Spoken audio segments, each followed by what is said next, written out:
Hey everybody, it's Jason Blaha with Ice Cream Fitness here. I'm making this as a video response to a video I put out yesterday on connective tissue and joints. And I'm going to give guys advice who, for whatever reason, still want to train more than 4 days a week as a natural. But hold on, let me give you guys a bicep shot first.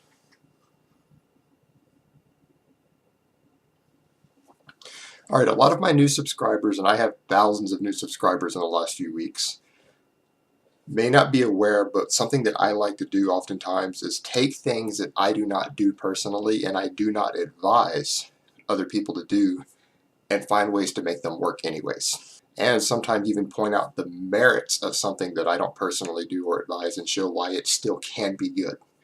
Because in the iron game, there isn't always just one right way.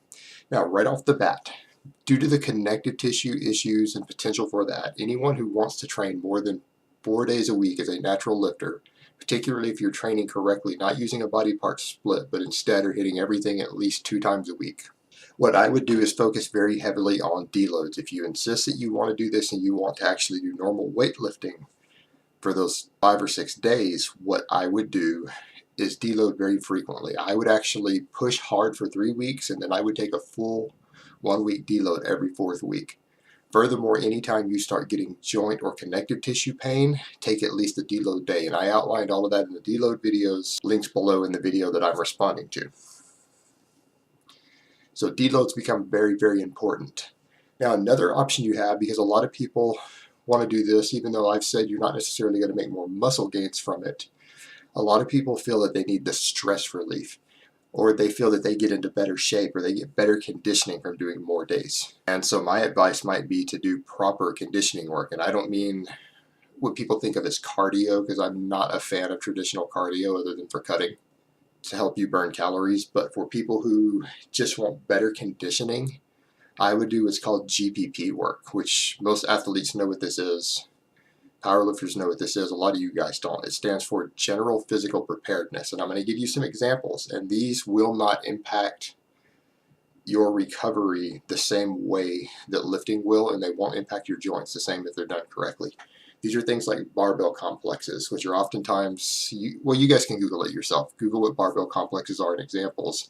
And you'll notice because you're always using light weight for these or conditioning work, and they tend to be with lifts with very little eccentric load, so you're not putting as much stress on connective tissue because you don't have really controlled negatives that much on a lot of them, and it's a lightweight. And because it's not heavy or taken anywhere near failure, you're not fatiguing the central nervous system. So barbell complexes are an example. Farmer's walks. Again, there's no eccentric load, it's conditioning work. It will improve your grip strength, which will carry over to a lot of your lifts. A good choice. Or something like sled drags or a prowler, meaning you drag a heavy sled behind you or you push a prowler. And the idea there, again, it's not as intense as doing weightlifting, but it will condition you and there's no eccentric load. It's purely concentric force. So you don't have a negative involved there that's going to put stress on the connective tissue the same way. So that's what I would do, and I would say you could do that for 1 to 2 sessions a week. You could even do a full body 3 times a week and throw in 2 of those, or if you're doing an upper lower 4 days a week, you could throw in a day or 2 of GPP work for 15 or 20 minutes. Improve your conditioning, still get in the gym, but you're doing something that will carry over to your weightlifting and make you better potentially at your main lifts because it's strength-based conditioning. It's not going to be counterproductive to your actual gains in muscle and strength, like a lot of traditional cardio can be.